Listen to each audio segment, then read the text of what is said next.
राज्य सरकार इस मामले में कोई हस्तक्षेप बिना ट्रस्ट के आग्रह पर या माननीय न्यायालय के आदेश के बगैर कोई भी निर्णय नहीं ले सकती थी। ट्रस्ट ने अपील की, अनुरोध किया।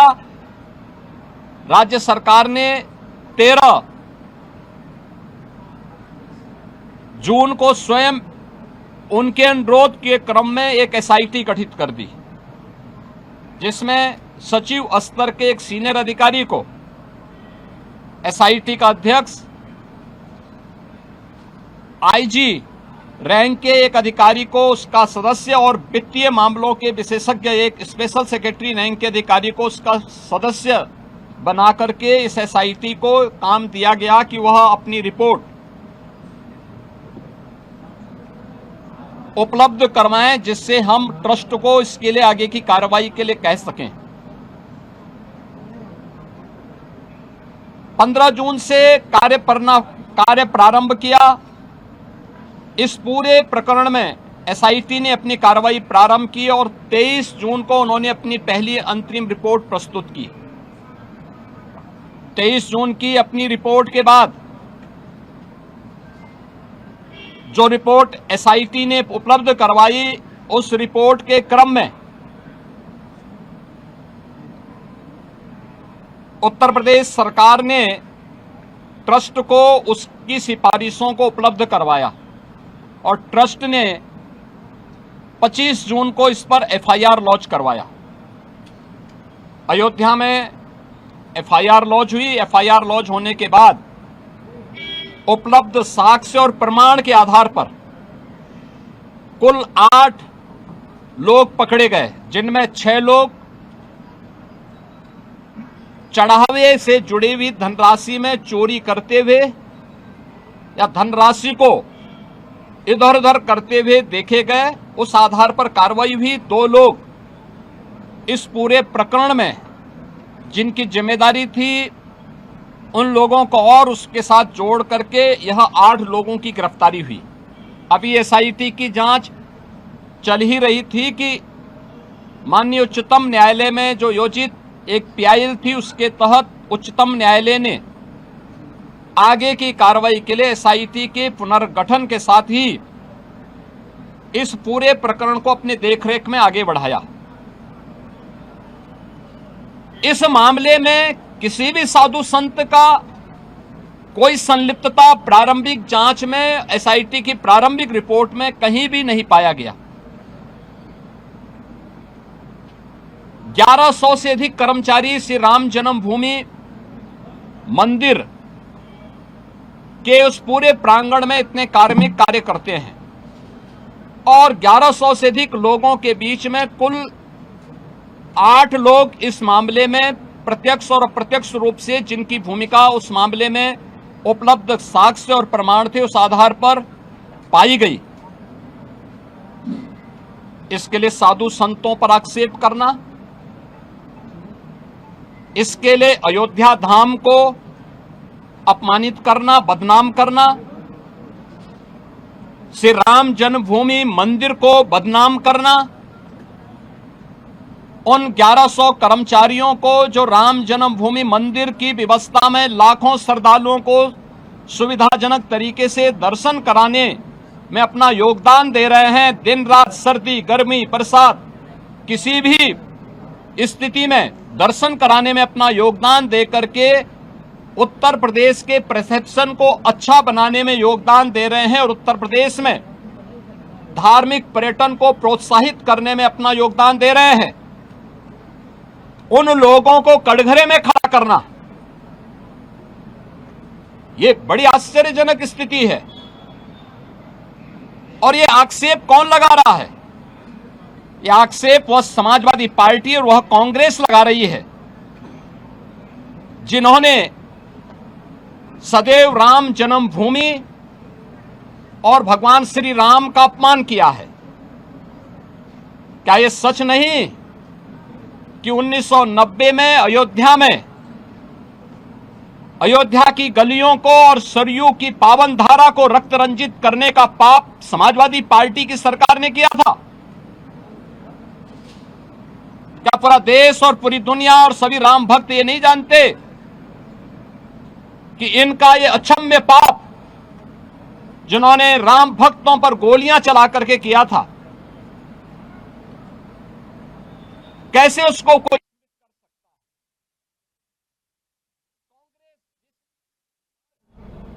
5-6 में राम सेतु प्रकरण के मुद्दे पर माननीय उच्चतम न्यायालय में अपना एफिडेविट दाखिल किया था और प्रभु श्री राम और प्रभु श्री कृष्ण के अस्तित्व पर ही प्रश्न खड़ा करके उन्हें मिथक घोषित किया था। वह कांग्रेस और यूपीए से जुड़े हुए दल किस मुंह से अयोध्या में आस्था की आज चर्चा करते हैं? अयोध्या के जिस चढ़ावा चोरी से जुड़े हुए प्रकरण की बात आई थी, सरकार ने गंभीरता से लिया था, क्योंकि आस्था का विषय अयोध्या है। कोटि कोटि सनातनियों की आस्था का मुद्दा था और सरकार ने उस समय भी स्पष्ट कर दिया था कि यद्यपि सरकार सीधे किसी ट्रस्ट में हाथ नहीं डालती, क्योंकि वह ट्रस्ट उत्तर प्रदेश सरकार ने गठित नहीं किया, माननीय उच्चतम न्यायालय के आदेश से वह ट्रस्ट गठित है। इसलिए इस मामले में या तो ट्रस्ट अपील करेगा या फिर माननीय उच्चतम न्यायालय कोई निर्देश देगा तो हम उस कार्रवाई को आगे बढ़ा पाएंगे। लेकिन उस सब के बावजूद इनके द्वारा राम भक्तों को अपमानित करना, भारत की सनातन आस्था पर प्रहार करना, संसद के अंदर समाजवादी पार्टी और कांग्रेस के सांसदों और नेताओं का जो आचरण रहा है, संतों के प्रति जिस प्रकार के आक्षेप वहां किए गए, ये सीधे सीधे सनातन धर्म का अपमान है। भारत के सनातन मूल्यों, आदर्शों और दुनिया के अंदर जो उसके प्रति एक अच्छी भावना बनी थी, उस भावना पर एक प्रकार का प्रहार इन दोनों के द्वारा किया जा रहा है, जिनका आचरण सदैव से सनातन विरोधी रहा है। और मुझे आश्चर्य होता है कि इन दलों के द्वारा जब भाजपा से लड़ने में विफल हैं, मैंने पहले भी कहा, इस पूरे प्रकरण में जो लोग पकड़े गए हैं, इनका भारतीय जनता पार्टी या साधु संतों से कोई लेना देना नहीं। उस सबके बावजूद पूज्य संतों पर, उस सबके बावजूद सनातन धर्म पर, भारतीय जनता पार्टी पर या किसी अन्य ऐसे सांस्कृतिक और सामाजिक संगठन पर अनावश्यक कटघरे में खड़ा करके लांछन लगाना, ये पूरे सनातन के साथ साथ सत्य को दबाने, सत्य को झुठलाने का एक कुत्सित प्रयास इनके द्वारा किया जा रहा है। और इसीलिए ये लोग बहस से भागना चाहते हैं, चर्चा से भागना चाहते हैं। ये वही लोग हैं जिन लोगों ने राम जन्मभूमि मंदिर का सदैव विरोध किया। ये वही लोग हैं जिन्होंने अयोध्या में से राम जन्मभूमि पर जब 2024 में जनवरी 2024 में 22 जनवरी 2024 जब आदरणीय प्रधानमंत्री जी के द्वारा अयोध्या में श्री राम जन्मभूमि मंदिर में 500 वर्षों के बाद श्री राम जन्मभूमि पे प्रभु श्री राम की रामलला की प्राण प्रतिष्ठा का समारोह हो रहा था, उस कार्यक्रम में आमंत्रण के बावजूद ये लोग नहीं गए। ये लोग उन मुद्दों पर सदैव मौन बने रहे। लेकिन आज ये आस्था की बात करते हैं। जो प्रभु राम और प्रभु कृष्ण को के अस्तित्व पर प्रश्न खड़ा कर चुके हैं, वे आज आस्था की बात करते हैं। जो राम भक्तों से अयोध्या की गलियों को लौलुहान कर चुके हैं, वे आज आस्था की बात करते हैं। और इन लोगों का आचरण आश्चर्यचकित यानी आश्चर्यजनक है कि ये लोग आज आस्था की चर्चा वे लोग कर रहे हैं जो लगातार इन मुद्दों को लेकर के हिंदुओं को और भारत की सनातन परंपरा को कटघरे में खड़ा करते रहे हैं। आज सदन में इनका यह आचरण आप सबने भी देखा है, किस तरीके से अध्यक्ष पीठ की अवमानना समाजवादी पार्टी के सदस्यों के द्वारा किया गया। वे चर्चा से भागना चाहते हैं। जनता से जुड़े हुए मुद्दों पर चर्चा नहीं करना चाहते हैं। ऐसे मुद्दे पे उठा करके माहौल खराब करने का प्रयास कर रहे हैं, जिन मुद्दों का सदन से लेना देना नहीं था, लेकिन फिर भी दूध का दूध और पानी का पानी हो, इसको लेकर के जब अध्यक्ष पीठ ने अपनी व्यवस्था दी तो उसको मानने को तैयार भी नहीं। वह सदन चर्चा का विषय होता है, एक संवाद होता है, समीक्षा होती है, एक परिणाम पे हम लोग पहुंचते हैं। ये लोग उन मुद्दों पे चर्चा नहीं कराना चाहते हैं, केवल माहौल खराब करके जनहित से जुड़े हुए मुद्दों को डाइल्यूट करना चाहते हैं, और इसीलिए इन्होंने पूरे सदन की कार्रवाई को भी बाधित करने का प्रयास किया। अध्यक्ष पीठ की भी अवमानना करके पूरे माहौल को तनावपूर्ण बनाने का कुत्सित प्रयास इनके द्वारा आज विधानसभा के अंदर किया गया है। मित्रों, समाजवादी पार्टी और कांग्रेस का यह आचरण उत्तर प्रदेश के साथ साथ सनातन धर्मावलंबियों का अपमान भी है, 25 करोड़ जनता के हितों पर कुठाराघात भी है। पिछले 9 वर्ष में एनडीए की डबल इंजन सरकार ने उत्तर प्रदेश के जिस परसेप्शन को बदलने में सफलता प्राप्त की है,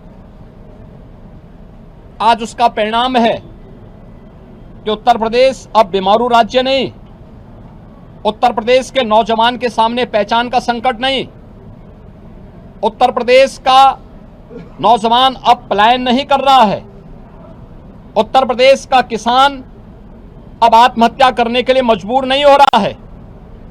उत्तर प्रदेश के गरीबों को शासन की सुविधा का लाभ मिल पा रहा है, और उत्तर प्रदेश का परसेप्शन देश के अंदर सबसे तेज गति के साथ आगे बढ़ने वाली और प्रदेश देश की टॉप 3 इकोनॉमी के रूप में उत्तर प्रदेश ने अपने आप को स्थापित किया है। उस उत्तर प्रदेश के परसेप्शन को खराब करने की कुत्सित चेष्टा समाजवादी पार्टी और कांग्रेस के द्वारा मिलकर के किया जा रहा है। ये लोग लगातार, जिन्होंने यूपी के नौजवानों के सामने पहचान का संकट खड़ा किया था, जिनकी किसान विरोधी नीतियों के कारण किसान आत्महत्या करने के लिए मजबूर होता था, जिनके कारण यहां पर प्रदेश के अंदर परंपरागत उद्यम चौपट हो चुके थे, जिनकी गलत नीतियों और भ्रष्ट आचरण के कारण और गुंडागिर्दी के कारण उत्तर प्रदेश में कोई निवेश नहीं करना चाहता था, और जिन लोगों ने उत्तर प्रदेश के नौजवानों के हक पर डकैती डाली थी, उत्तर प्रदेश के नौजवानों को उनकी नौकरी से वंचित किया था, वह समाजवादी पार्टी आज प्रदेश के परसेप्शन को एक बार फिर से खराब करने की कुत्सित चेष्टा कर रही है, और देश के अंदर उत्तर प्रदेश की छवि को फिर से बदरंग करने का प्रयास कर रही है। हम समाजवादी पार्टी और कांग्रेस के इस आचरण की निंदा करते हैं। अध्यक्ष पीठ की अवमानना समाजवादी पार्टी के द्वारा किया गया, मार्शलों के साथ मारपीट करने का और उन्हें धक्का मुक्की करने का प्रयास किया गया, यह अत्यंत शर्मनाक है। सदन के अंदर हर सदस्य के लिए आवश्यक होता है कि वह अध्यक्ष पीठ का सम्मान करे और अध्यक्ष पीठ के निर्देशों का पालन करे, और कोई भी मुद्दा है वह अध्यक्ष पीठ की अनुमति से वह सदन के फ्लोर में रख सकता है, अपनी बात को वहां रख सकता है। लेकिन इन्होंने पूरे माहौल को खराब करने का प्रयास किया। समाजवादी पार्टी और कांग्रेस का यह आचरण अलोकतांत्रिक है, असंवैधानिक है, संवैधानिक मूल्यों को तार तार करने वाला है, और विकास के मुद्दे पर, जनहित से जुड़े हुए मुद्दे पर, आम जन से जुड़े हुए मुद्दे पर स्वस्थ चर्चा को आगे बढ़ाने की बजाय इस मुद्दे को डाइल्यूट करके उत्तर प्रदेश की पहचान को फिर से धूमिल करने, उत्तर प्रदेश के धार्मिक पर्यटन को आगे बढ़ने के जो अवसर प्राप्त हुए हैं उन्हें खराब करने और उत्तर प्रदेश को फिर से बदनाम करने की कुत्सित चेष्टा का हिस्सा है। समाजवादी पार्टी के इस आचरण की हम निंदा करते हैं।